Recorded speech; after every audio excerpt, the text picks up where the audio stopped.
Solo lava el sol cuando amanece, duerme mes, separa el tiempo y el dolor te quema como el fuego. Nada se podía comparar a esa mujer, María, María, María. 8:13 de la tarde en Canarias. Abrimos nuestra sección de literatura hoy con el escritor Santiago Gil. Santiago, bienvenido, muy buenas tardes. Buenas tardes, buenas noches. Para hablar de literatura, de periodismo, pero vamos a empezar por esos secuestros literarios que has publicado hace poquito. Háblanos un poco más de esta obra, entre las muchas que tienes. Ahora seguiremos y nos contarás todo acerca de ti, de tu obra.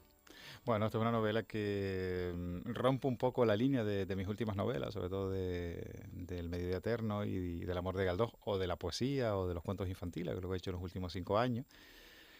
Y es una novela con un componente sarcástico, irónico, muy metaliterario, pero sobre todo con un tono muy distinto, ¿no? Que yo había utilizado en otras novelas también hace años, sobre todo al principio, hace más de 10 años, con Queridos Reyes Magos. Sí, sobre todo cómo ganarse la vida con la literatura, y se había olvidado un poco y me había quedado en la parte, digamos, más metafísica, más profunda, más romántica, y me apetecía retomar esa parte un poco más, bueno, más crítica con la sociedad también, con un lenguaje distinto. Creo que un poco cuando escribes creo que tenemos que ser versátiles, ¿no? Tenemos que jugar un poco con todos los registros, que creo que es algo que te permite contar la realidad con espejos distintos, ¿no? De otra manera. Si cambias el lenguaje y cambias el tono, somos la palabra, somos lo que decimos, cambias un poco también lo que estás contando, ¿no? Y un poco es una novela también que escribí hace 8 años, en 2014, 2015, ha reposado. Estaba ahí, lógicamente está reescrita el último año, pero tiene ese tono o ese momento, esa época. Y bueno, y ahí está, ahora ya no es mía, ahora ya no es mía. Y bueno, y ya está haciendo su camino. Son personajes que nacen de la nada, a veces son regalos, los personajes son regalos, las historias son regalos que te vienen, ¿no?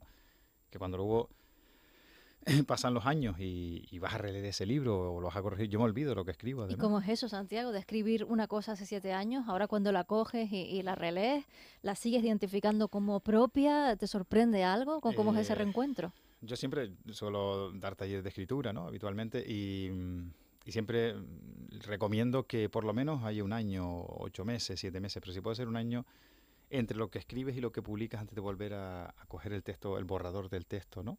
Tenemos la tentación de cogerlo siempre, pero cuando terminamos algo nos parece la obra excelsa, la obra perfecta. Está todo genial y no nos ciega. Los árboles nos dejan ver el bosque de lo que hacemos.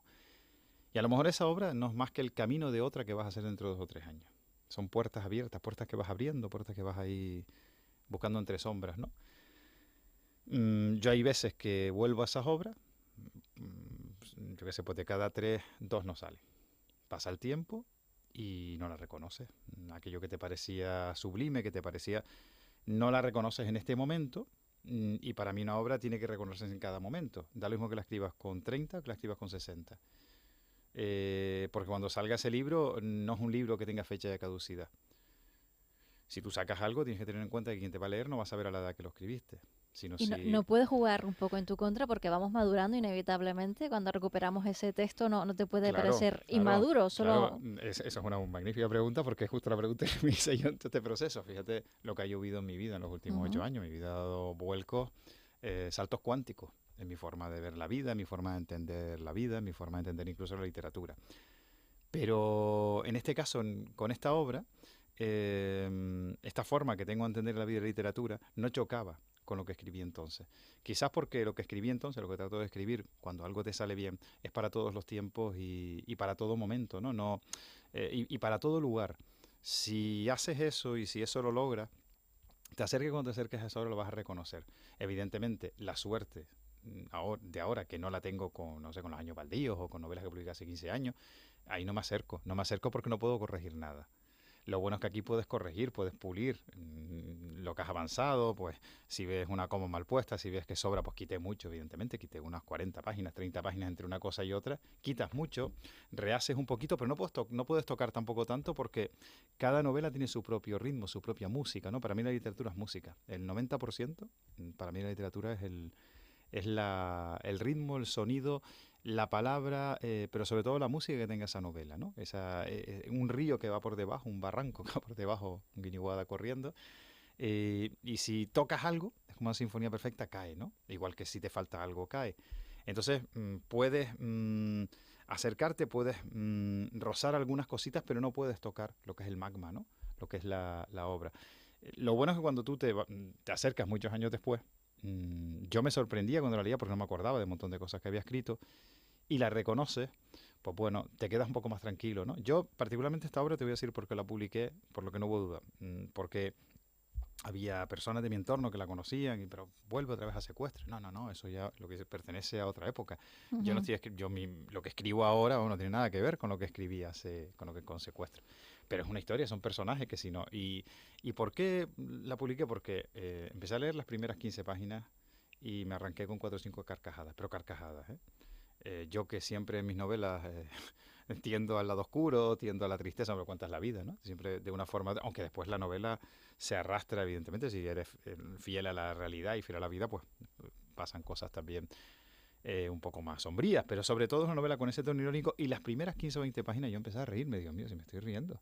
Y además estaba en un momento de mi vida que no estaba Bueno, un termómetro estupendo. Claro, y no estaba en una época de mi vida, no estaba para reírme mucho, te lo aseguro. Estaba en un momento de mi vida pasando un momento un poco ahí, y entonces yo sí me estoy acarcando. Yo digo, si esto sigue así, y entonces eso ya de entrada digo, bueno, si yo he sido capaz de reírme, puedo invitar a la gente a que saque unas carcajadas, a que durante 10 minutos salgan del plano este de la realidad tan caótica y tan temerosa que tenemos. Piensa que cuando esta novela fue escrita no existía la pandemia. No había existido la pandemia, ¿no? Fíjate el mundo. Hay detalles, por ejemplo, uno de los personajes era muy seguidor del Real Madrid, su padre o él de niño, en mitad del desierto, unas escenas que hay en el desierto, y hablan del Real Madrid de aquel momento. Y entonces en aquel momento en el Real Madrid había un jugador, y parece no lo toqué en la novela porque descontextualizo la novela. Dice, el mejor jugador del Madrid en los próximos años va a ser el SGC que está jugando ahora, se está saliendo, ese va a ser una figura. Fíjate lo que es la vida, los pronósticos de los personajes literarios, ¿no? Pero quiero decir que te ayuda a contextualizarla y te ayuda un poco también a mirar hacia atrás y, por ejemplo, a analizar ese mundo prepandemia, que nos hemos olvidado. Hay un mundo ahí con una serie de libertades, festivales literarios donde no había ningún tipo de miedo, viajes, relaciones personales, que bueno, que de alguna manera también tenemos que recordar. No solo tenemos que contar nosotros, que ya se nos cuela evidentemente en todas las novelas, en todo lo que escribimos hoy en día, es imposible que no aparezca, vamos, en el futuro, lo que hemos vivido como seres humanos los 3 últimos años es de las vivencias que han marcado a la humanidad, de las pocas que marcan la humanidad, de las 15, 20 vivencias que marcan la evolución de la humanidad en 2000, 3000 años. Eso aparecerá en las obras, en la música, en la pintura, en las novelas. Pero nosotros también de alguna manera tenemos que recuperar el tiempo que teníamos lo que vivíamos hace 4 años, parece que no existió, para volver a poner también las cosas en su sitio. Estos días, por ejemplo, yo estos días estoy, pues eso, ves el ambiente navideño, el ambiente de Reyes, yo tengo una hija de 10 años, ves que va a haber cabalgata, ves el ambiente navideño en la calle. Oye, volvamos también, no es un camino hacia atrás, pero no perdamos todo aquello que íbamos ganando durante mucho tiempo, que eran las relaciones personales, la fiesta, la vida, el perder el miedo. Si vivimos con miedo, no tenemos nada que hacer. Entonces en esta novela no hay miedo a las relaciones personales, no hay miedo al mundo que nos rodea. Bueno, pues en ese sentido sí nos puede ayudar. Quiero decir, a mí me di cuenta mientras leía, y después en la parte personal, claro, cuando yo analizo esa obra, digo, oh, mira, pero eso pasa con todo, ¿no? Como con cualquier vivencia, cualquier Qué cosa de la interesante, vida. nos estás poniendo los dientes largos para hacernos con estos secuestros literarios y leerlos y disfrutarlos. Santiago, tu obra es extensa, has publicado muchos libros. Te quería preguntar por eso, porque es un tema recurrente en esta sección. En Canarias, ¿cómo es de fácil, cómo es de difícil publicar un título, hacerte con él y sacarlo a la luz? Tú has publicado muchos y eso que me has contado, que 2 de cada 3, creo que has dicho, no salen, no ven la luz, y sin embargo tienes muchas obras publicadas. Cuéntanos cómo es ese camino. Bueno, el camino de cada tres, hoy me encontré con Masu Hernández, una compañera de la provincia, justo en el follón de las Navidades, y estábamos hablando, ¿no? Entonces, claro, nosotros nos entendemos. Miguel Guedes, que también director de esta radio, también estaba en esa redacción. Ujú. En aquella época nosotros escribíamos 5 folios al día. Entonces, el diario de Las Palmas, ¿no? Había que llenar, había publicidad, reportajes de doble página. Entonces, yo vengo del mundo del periodismo, de escribir mucho. Yo me levanto todos los días a las 5 de la mañana desde hace 25 o 30 años. Por eso escribo mucho. Y soy bastante disciplinado. De 5 a 8, de 5 a 7, escribo. Lo normal es que escribas 4, 3 folios diarios. Si realmente estás metido ahí y realizas ese trabajo. Escribir es un oficio, no existe la inspiración. La inspiración, yo ahora venía caminando, venía en bicicleta por el Paseo de Chile y pasé por el Estadio Insular. Y de repente me vi con mi padre y con mi abuelo en las escaleras estas grandes que suben, ¿no? Y tuve el flash ese desde el año 74, 73. Eso se queda cartografiado en mi memoria y eso aparecerá en alguna novela mía. Ahí es cuando realmente está la inspiración. Pero para que salga eso yo tengo que escribir. Y en medio de la escritura aparecerán escenas como esa. Yo te iba a pedir disculpas porque si te levantas a las 5 de la mañana y estás ahora aquí No, en directo en nuestros estudios, pero mira, tienes una imagen que te sirve de inspiración seguro para futuras novelas. Y ahora cogeré la bicicleta del Paseo de Chile, que me gusta mucho esa ruta. No, nosotros, Cervantes lo decía, lo que se sabe sentir se sabe escribir. Y luego es pasarlo al oficio, ¿no? Al oficio como al oficio. Yo soy periodista. Estudié la carrera de periodismo, ejercí el periodismo, ejerzo el periodismo. He empezado otra vez en un periódico hace poco. Entonces vengo de ese trabajo. Y ahí la diferencia del periodismo de literatura es la ficción y la emoción. Es lo que sale. En el mundo del periodismo yo aprendí que lo que se escribe es efímero, sacabas una doble página y el otro día se olvidaba todo el mundo, por muy importante que fuera noticia. Me estaba escuchando ahora que el príncipe Felipe viene mañana, ¿no? Creo. El rey Felipe. El rey Felipe. Mira, cuando... he dicho príncipe y no me he Sí, dado cuenta. no, príncipe, sí, estamos acostumbrados a llamarlo príncipe Felipe. No, porque yo me acuerdo hace 20 y pico años estar en el príncipe Felipe haciendo visitas aquí cuando se inauguró el auditorio y demás. Y tú cubrías la inauguración del auditorio, estabas con el príncipe y al día siguiente estabas haciendo un reportaje en la chabola de Martín Freire. O sea, nos movíamos en unos... los textos para nosotros eran lo inmediato, la certeza del momento, contar, como dice, lo que estaba pasando, y no teníamos esa intención de perdurar. Yo eso lo he mantenido en la literatura, pero en literatura cuento las historias, escribo las novelas, tengo la suerte de que la vida me regaló muchas novelas, poemas, relatos, y no me preocupa tanto el destino de esas novelas. Yo termino una novela y sigo con la siguiente. Yo creo que cuanto más te relajas y menos te preocupas, más ocurren milagros y más te aparece la posibilidad de editar. Yo creo en la suerte. Me rechazaron 10 novelas, no aquí, en la península, antes de publicar la primera. Yo empecé con 18, me fui a Londres a ser escritor. Estuve en el diario hasta los 30, hasta los 30, ¿no? Cuando cerró el diario, sí. Después colaboré en medio, pero estuve 7 años escribiendo y me rechazaron 10 novelas antes de la primera y no pasa nada. Vivimos en un mundo en el que parece que hay que publicar la primera o la segunda novela y si no es un fracaso y se deja. No, lo digo siempre. Y tuve la suerte de que me seguir rechazaran. luchando a pesar de eso. Es que vas a seguir, y yo seguiría escribiendo aunque no me publicaran nunca. Entonces siempre separo eso. A mí no me gusta llorar, ni me gusta, es que no me publican. Ya aparecerá. Lo que no te puedes es detener, lo que no puedes parar, lo que no puedes estar lamentándote. Créate tú tu historia, busca tu destino. A mí la vida me ha demostrado que todo eso que deseas milagrosamente sucede. Un día te aparece una editorial y te aparecen 2 y te ganas un premio. Pero para eso tiene que haber obra. Y para eso no te puedes detener. No puedes esperar. No puedes estar esperando a ver qué pasa con tu libro. Yo tengo gente que ha sacado un libro y ha estado toda la vida desde hace 15 años pendiente de ese libro y no han escrito más. Yo vivo en ese mundo de la inmediatez del periodismo. No puedo vivir sin escribir.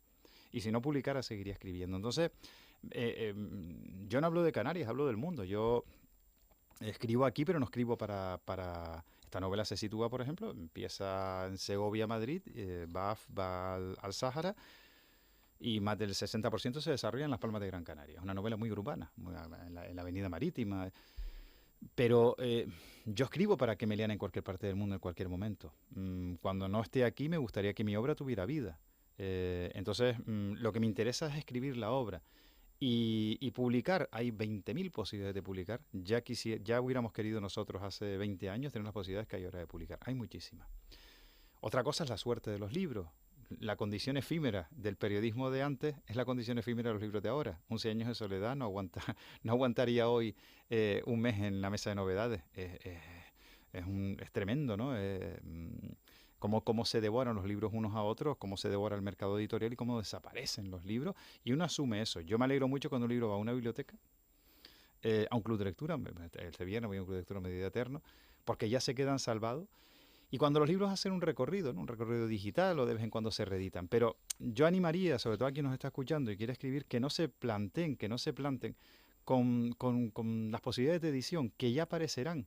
Cuando nosotros empezamos a escribir no existían la edición digital, no existían todas las posibilidades que tenemos ahora, ¿no? Por ejemplo. O sea que escribamos, leamos, leer sobre todo, por encima de todo.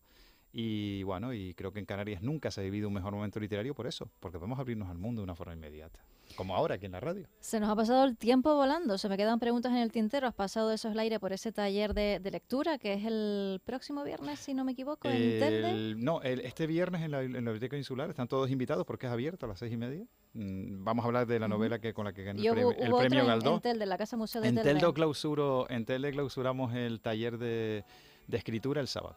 Tengo ahí los 2 actos que tengo ahora inmediato. Y mañana presenta Alicia y Arena.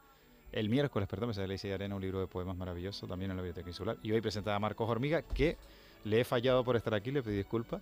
Oye, pero te entenderá porque lo hemos tenido hace poco a Marcos Hormiga. Porque Marcos es un lujazo. Y Alicia y Arena también estamos detrás de ella. Pues así Alicia que... ya la puedes ir trayendo, que son claro dos que grandes sí. y sobre todo, ¿sabes lo mejor? 2 grandísimas personas, 2 buenas personas, que también esto en un mundo tan cainita. En el mundo literario ahora mismo creo que se ha juntado mucha buena gente y eso nos hace también crecer. Eso es un lujo. Sí, sí. Marcos y Alicia, por ejemplo, ponerte 2 ejemplos claros de 2 buenas personas. Pues se nos acaba el tiempo. Muchísimas gracias, Santiago Gil, escritor, por hacer posible esta sección en la que hablamos de literatura canaria y mucha suerte. Gracias a ti por invitarme y por crear este clima, que no es fácil. Y bueno, a mí la radio es mi pasión. Yo reconozco que tengo una asignatura pendiente con la radio. Aquí un señor que viene de tradición radiofónica de padre y bueno. Pues invitado y estas puertas abiertas para cuando quieras. Santiago Gil, gracias. Un placer. Y despedimos aquí nuestro programa porque se nos acaba el tiempo. Está ya Carlos Guillermo aquí con tiempo extra. Llega en unos segundos. Gracias a Elizabeth Santana en la producción, a Fernando Domínguez y a Héctor Martín en la realización técnica. Volvemos mañana, como siempre, puntuales, a partir de las 6 de la tarde aquí, en Canarias a las 6, en Canarias Radio. Hasta luego.